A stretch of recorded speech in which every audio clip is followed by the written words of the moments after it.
Estamos no último bloco do programa Eclésia dessa noite, falando sobre Santa Mônica e Santo Agostinho, né? Gente, a obra de Santo Agostinho, ela é gigante, né? A gente está falando um pouquinho da vida dele aqui, é claro que não dá para a gente entrar nos detalhes de tanta coisa boa que tem na obra dele, tantos livros e tudo mais. A gente vai citar alguns agora nesse bloco, para que fique aí como dica, né? Para você, de repente, olha, eu nunca li Santo Agostinho, por onde eu começo? O Padre Guido vai já dizer algumas obras aqui, já não, vai dizer agora, né? Alguns livros que você pode encontrar por aí. Coloca outra, por favor, de novo a imagem de Santo Agostinho aí, Lucas, tem aqui pra gente?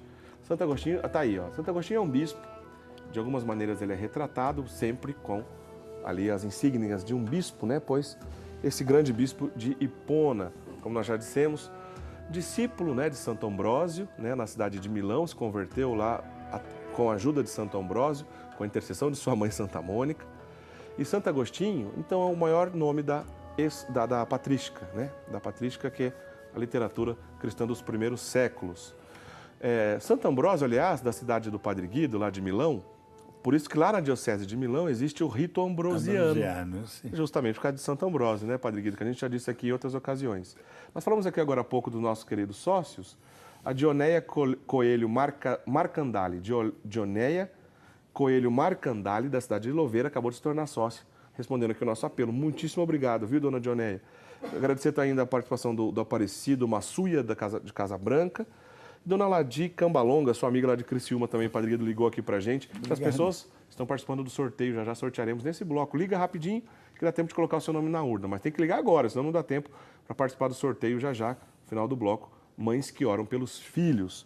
Padre Guido, sim, vamos falar então dessas obras? Fala, para quem quiser ler Santo Agostinho, começa por onde? Olha, o livro mais conhecido e mais traduzido das obras de Santo Agostinho, sem dúvida, é As Confissões. Certo. Não se trata do sacramento da confissão, mas uma maneira, digamos assim, bastante aberta, explícita, de tratar um pouquinho como foi o caminho da vida espiritual de Santo Agostinho. Claro, um caminho no começo meio perturbado, cheio até de aventuras, etc., até que ele não se encontrou com a verdade e com a verdadeira conversão total, né? Um livro das Confissões é muito conhecido e muito apreciado, porque é um pouco o caminho de tantas outras pessoas que, de uma maneira direta ou indireta, se identificam. Quantos jovens hoje estão à procura de um ideal de vida? E o livro das Confissões de Agostinho pode ser um ótimo subsídio de leitura e também de meditação. É facinho, tem língua portuguesa, todo mundo vai encontrar esse livro, As Confissões. Como o senhor disse, acho que é o mais famoso, né? A obra mais famosa dele. Sim, né? sem dúvida, né?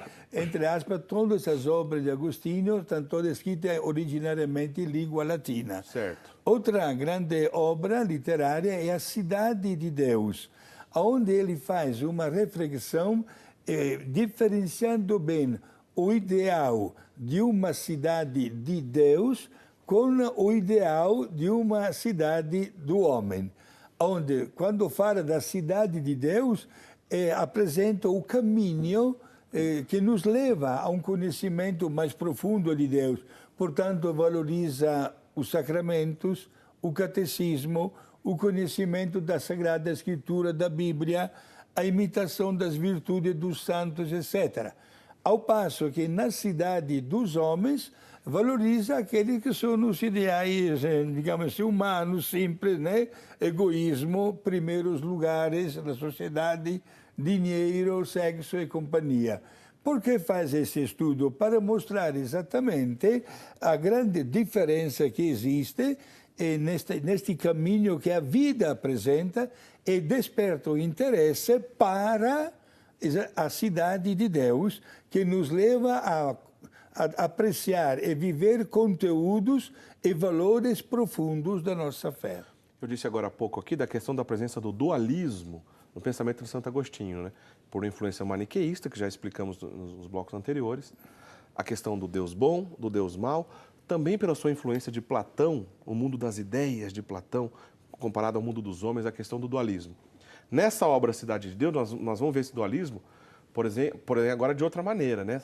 De acordo com a ótica cristã. O Padre Guido explicou bem já. É interessante também essa obra, A Cidade de Deus. O senhor falou no começo do bloco, ele teve um filho, né? Teve um filho, Deodato. Deodato, o nome do filho de Santo Agostinho. E uma das obras é dedicada a ele. É dedicada a ele como recompensa pelo gesto que o filho também fez com 14, 15 anos, quis imitar o papai e pediu de ser batizado. Então ele escreveu este livro de Magistro, o mestre, certo, onde ele dialoga com o filho, um diálogo virtual, respondendo às perguntas do filho. Basicamente é um catecismo. Certo. Nós tivemos no século passado o Papa Pio X, que formulou um catecismo feito com perguntas e respostas. Foi a nossa escola, a primeira escola de catequese, né? Certo. Já encontramos, gente, 1400 anos atrás, o mesmo estilo de perguntas e respostas sobre os pontos doutrinais da nossa fé. Chamado, então, De Magistro. De Magistro, o mestre em português. Esse livro não é tão conhecido como os outros dois, mas eu tenho a impressão que também a gente encontra em língua portuguesa. Pode encontrar, sim. Eu tenho a coleção completa das obras de Santo Agostinho, uma mais bela do outro, né? E dentro dos volumes mais conhecidos, um tema altamente teológico a respeito do mistério da Santíssima Trindade, de Trinitate, certo?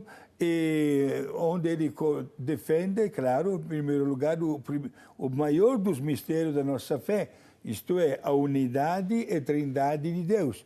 É que temos um Deus só em três pessoas, iguais na natureza, diferentes não somente pelo nome, mas também pela tarefa que exercem. Então, esse último livro, em latim? É De Trinitate. Interessante a colaboração em relação à Santíssima Trindade, já falamos isso em outras oportunidades aqui, a colaboração também em relação a esse tema importantíssimo, é claro, da teologia, que Santo Agostinho colaborou. Agora, talvez a frase mais famosa dele, vou ler aqui rapidinho, você já deve ter ouvido por aí, eu acredito, né? É aquela frase de Santo Agostinho que ele diz, agora, talvez se você não conhecer a história, você vai entender por que ele diz isso. Tarde te amei, ó beleza, tão antiga e tão nova, justamente dizendo da conversão tardia dele, né? Tarde te amei, estavas dentro de mim e eu estava fora. E aí te procurava, né? Já que ele buscava a Deus aonde não podia se encontrar, longe da fé cristã. Continuando a frase, estavas comigo e eu não estava contigo, mas tu me chamaste, clamaste e rompeste a minha surdez. Brilhaste, resplandeceste e curaste a minha cegueira. É belíssima essa frase, né, Padre Guido? Muito profunda, gente. É uma maneira de uma confissão aberta, né? Onde ele reconhece que tarde descobriu a verdade e a gente se entregou totalmente nas mãos desta verdade divina, que deve ser também a nossa finalidade da nossa vida. Ô, Padre Guido, rapidinho antes do senhor encerrar, o programa está acabando, só agradecer a Francisca Pedrosa, de Petrolina, Pernambuco, e Maria Dolores Votri, de Criciúma, que acabaram de se tornar sócio conosco também aqui, atendendo o nosso apelo. Muitíssimo obrigado. Antes de acabar o programa, tem uma explicação que o senhor faz tão bem de um pensamento de Santo Agostinho. O nosso tempo está curto, mas vamos tentar fazer. Sim. Diante de uma pessoa que pede muito uma graça e não consegue ouvir a resposta de Deus. Eu adoro essa explicação que o senhor faz, Padre Guido. Qual é a colaboração de Santo Agostinho para isso? Foi um livro que ele escreveu com um título um pouco diferente, O Silêncio de Deus. Isto é, ele quer responder uma pergunta. Diante dos nossos pedidos, quantas graças nós pedimos, porque às vezes parece que Deus não quer atender ao nosso pedido. Ele dá três respostas em língua latina. Mali, mala, malo. Isto é, Deus não atende aos nossos pedidos quando nós somos mali, isto é, não estamos bem com Ele, né? Estamos com um pecado grave. É o mesmo Jesus, inclusive, um dia que dirá, se você estiver prestes a fazer uma oferenda e se lembra que há um problema com o teu irmão, vai primeiro reconciliar-te. Segundo, Deus não atende aos nossos pedidos quando nós pedimos, em língua latina, mala, isto é, coisas ruins. Às vezes há pessoas que rogam pragas, às vezes há pessoas que desejam o mal, ou pedimos coisas que não têm nada a ver com o nosso bem pessoal, espiritual. E a terceira resposta, pedimos malo, isso é, não sabemos pedir. Diante de tudo isso, Deus não atende ao nosso pedido. Interessante essa catequese. Mali, mala Malo. e malo. Baseado em Santo Agostinho. Sim, foi um livro dele, foi um livro muito feliz que ele escreveu a respeito do silêncio de Deus. Muito obrigado, Padre Guido. Olha, muitas pessoas mandam pergunta aqui pra gente que não estão relacionadas ao tema que a gente está conversando no dia. Não tem como responder aqui. Mas lembra que por e-mail o Padre Guido responde, viu?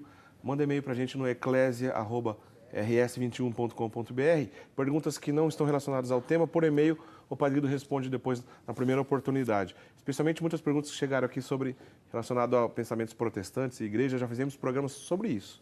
Temos disponível no nosso site. Se você curtir a página do programa Eclésia no Facebook também, você vai acompanhar esse tipo de programa, mas não dá tempo de responder tudo em um único programa. Fica aqui o convite, então, para curtir a página do programa Eclésia e também para acompanhar o nosso site na Rede Século XXI, rs21.com.br/eclésia. Todos os nossos programas estão disponíveis lá na internet. Esse programa em breve estará também disponível para quem quiser assistir lá no site. Vamos fazer o sorteio antes do programa acabar.